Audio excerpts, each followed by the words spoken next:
Based in the magnificent Ardennes countryside, Spa hosted its first Grand Prix back in 1925. This historic track is loved by drivers and fans alike. So it's welcome to the Belgian Grand Prix. So here we are once again at Spa-Francorchamps with 19 corners, 9 to the right and 10 to the left, and a lap distance of 4.35 miles. An average lap speed in the dry here is around 145 miles per hour. It's a very quick circuit indeed.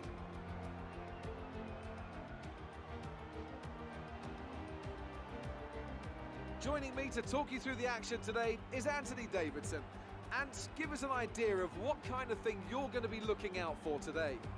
Well, the big question for me is whether or not we're going to see the cars able to follow each other closely enough to overtake, especially through the fast sections here.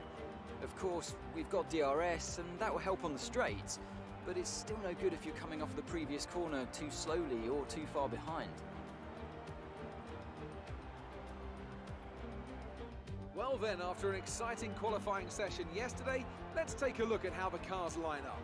Sebastian Vettel will start on pole. Fantastic qualifying from the multiple world champion. And Lewis Hamilton completes the front row. Looking down the rest of the grid, we have Bottas, Gasly, Max Verstappen and Leclerc, Hülkenberg, Ricciardo, Perez and Carlos Sainz, Stroll, Magnussen, Roman Grosjean and Raikkonen, Hartley, Stoffel Van Dorn and Marcus Ericsson, Alonso and Sergei Sirotkin rounds off the grid. Now it's almost time to lights out, so let's go down to the track.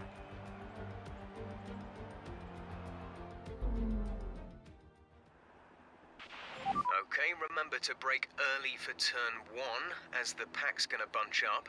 There's plenty of runoff if things get too close.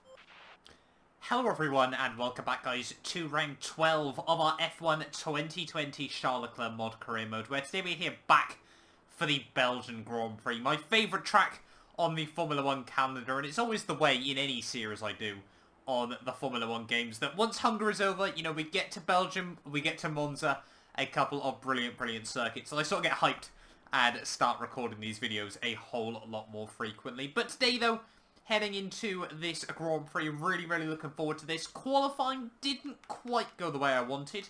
We start down in P6 once again, but we have completely set up our car ready for the race here today. But in the title fight though, we're 6 points clear of Hamilton now. It is really getting tight towards the top. Ferrari 8 points behind Mercedes in the Constructors' Championship as well. But Seb on pole, can he win 2 races in a row in this season? I don't think anyone has done that so far this championship.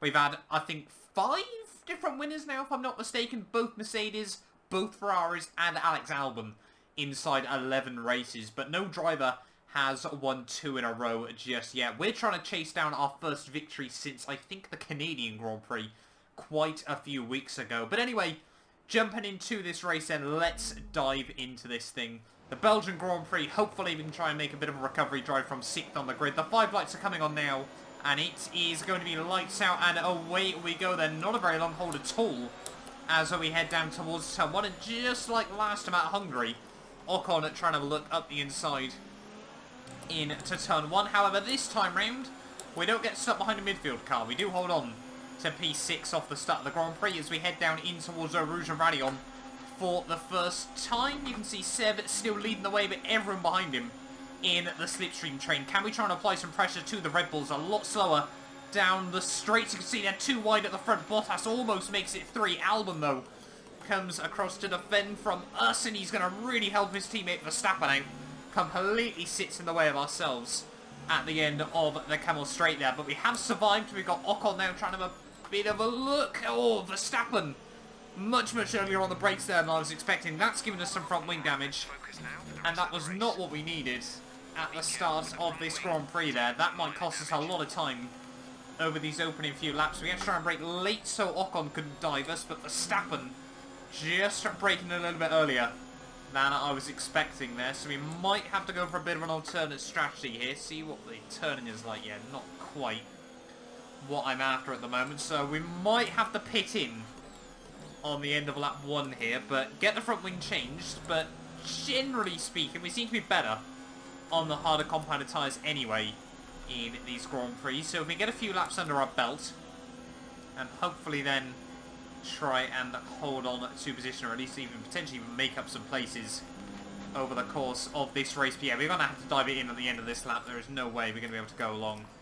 with this damage for any longer than is needed. How can we change? There we go. Make sure that's set to yes. Anyway, sliding it down into the pit lane then. Not the start to the Grand Prix that we wanted, but I'm remaining optimistic. Hopefully we can try and recover this and see where we can end up. Obviously, we're going to lose a lot of time through the front wing change, but even if, let's say we get safety car, anything like that, this could really, really play into our hands at the end of the day bit. There we go, we've survived the opening lap, sort of. Got to get our head down now and focus on clawing back some time. Look after these tyres now. We want to finish the race on this compound. Let's do this thing. DRS is now available. On to lap 3 we go then. The gap to Latifi down to just 14 seconds. As we've already got a retirement there. It looks to be Ocon from the Renault team. Looks to be out of this Grand Prix, or at least going very, very slowly there as we get all kinds of loose through a Rouge. Where is he at the moment? He's sat, yeah, that is very much looking like a retired car in this Grand Prix, or at least a car that is very, very badly damaged. But yeah, we've got to see what we can try and take out of Latifi over these next couple of laps. He's not exactly a benchmark in Formula 1, but if we're taking sort of 3-4 seconds out of him, that's probably a good sign.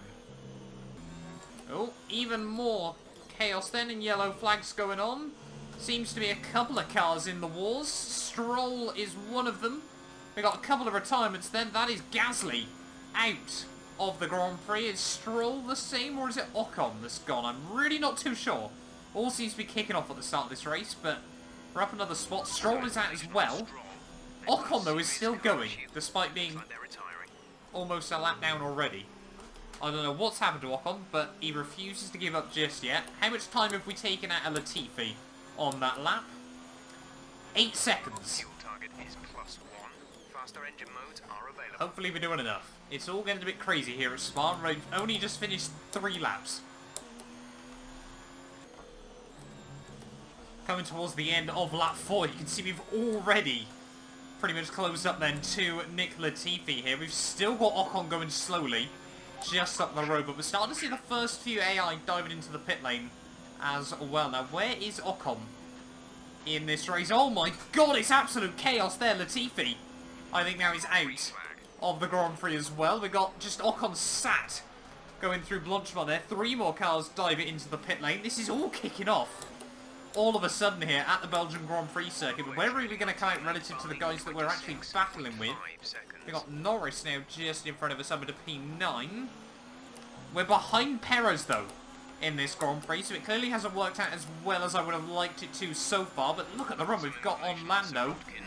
Okay, just completely give us a squeeze around the outside through a Rouge and Radion though, despite Lando almost trying to completely slam the door shut when we were alongside him. But yeah, we've lost definitely a little bit of time, but Perez is sticking fairly close to the Red Bull, so we'll keep our head down. Look at how much we're closing in on Perez here. We've got to go for the move as soon as possible here. Up the inside of the racing point. Thank you very much. We'll see you later on, buddy. Preferably in Parc Ferme.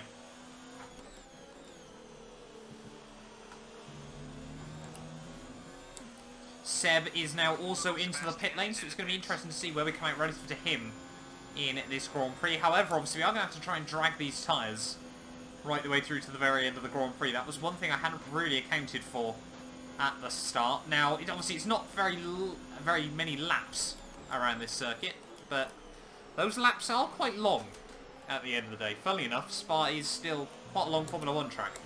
Anyway, coming down the pit lane then. I think we're going to be back out in 6th place, but not too far behind the rest of the top runners. Only a few seconds back, but Mercedes, though, have somehow now got a 1-2 in this Grand Prix. We need to really try and claw back some time and points.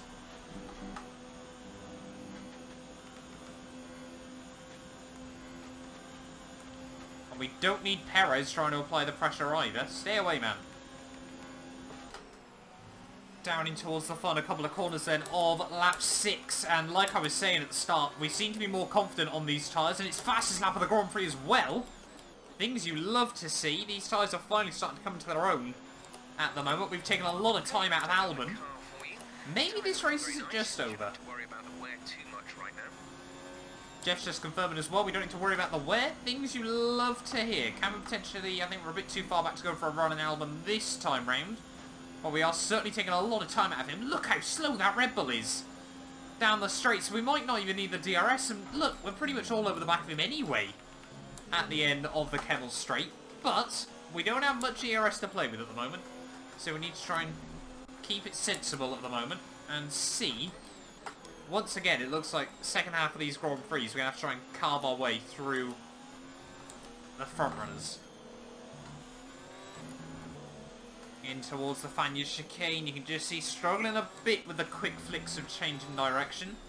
But nothing too much to worry about at the moment. Just trying now to potentially line up a move on Albon.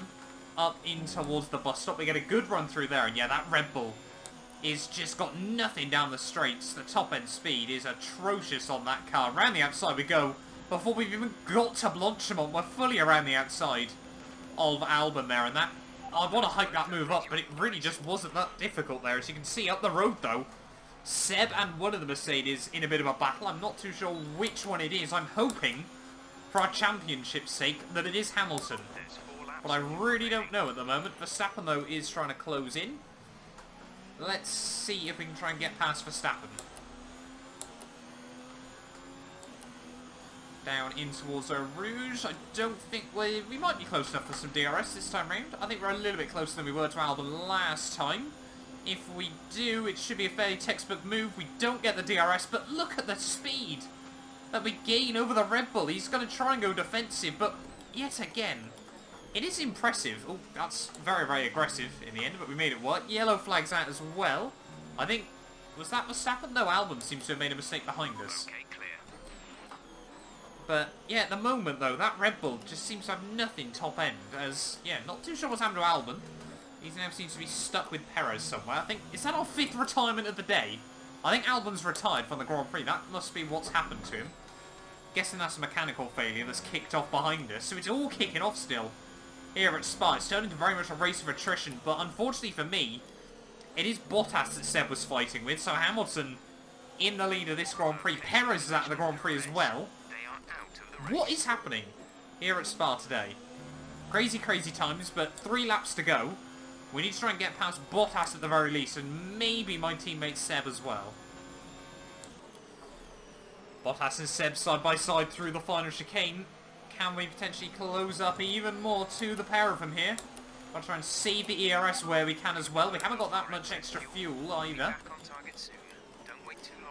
As you can just see battling through turn 1 and turn 2. Magnussen seems to have issues again here in yet another Grand Prix. But Bottas, is he going to be able to get a run on Seb? Are we going to be able to get a run on the pair of them perhaps? Struggling a bit in the dirty air this time round, but overtake mode, rich revs, everything like that. DRS. We're gaining on the pair of them. We need a 9th gear in this car. Seb is going to lose the place to Bottas, but he's going to cover us off as well.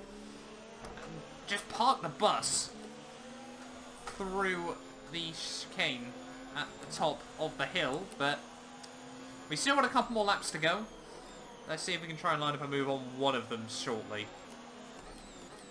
Vettel trying to look around the outside in towards Fanyard again. Don't say he's pulled that off.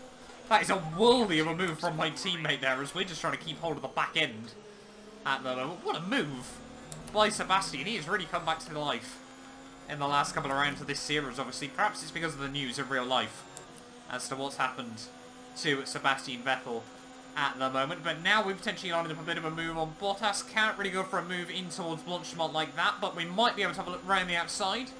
In towards the final couple of corners. In towards the bus stop we go, nice and deep on the brakes, and keep it calm, keep it tidy on the exit.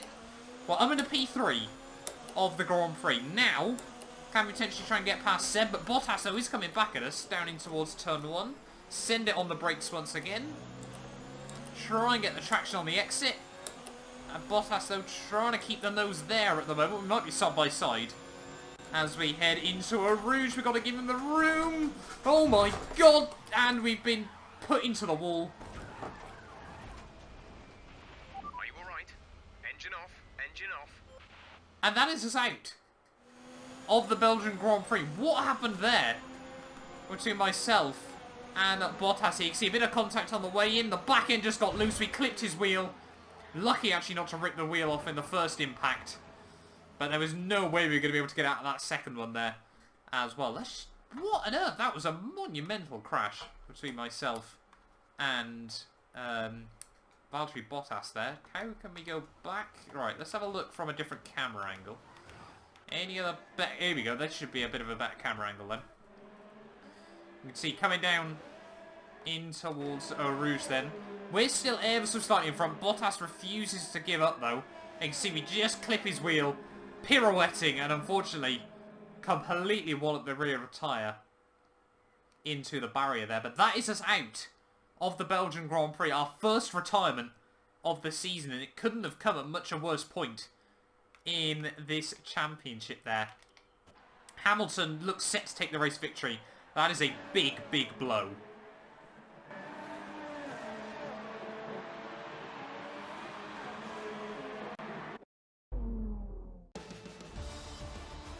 Brilliant stuff from Mercedes today. That's another historic win. And Anthony Davidson, give me your thoughts. How did they accomplish this result? Well, you know what they say, to finish first you have to finish. And that fact was clear today, with lots of retirements having a big effect on the outcome of the race. As a driver, you tend to keep reliability concerns to the back of your mind and just focus on what's in front of you. But for the teams, races like this can be very stressful. And here are our podium drivers today after that excellent race. They've excelled here, as they so often do, and it's a well-deserved victory. Mercedes, then, are on top today.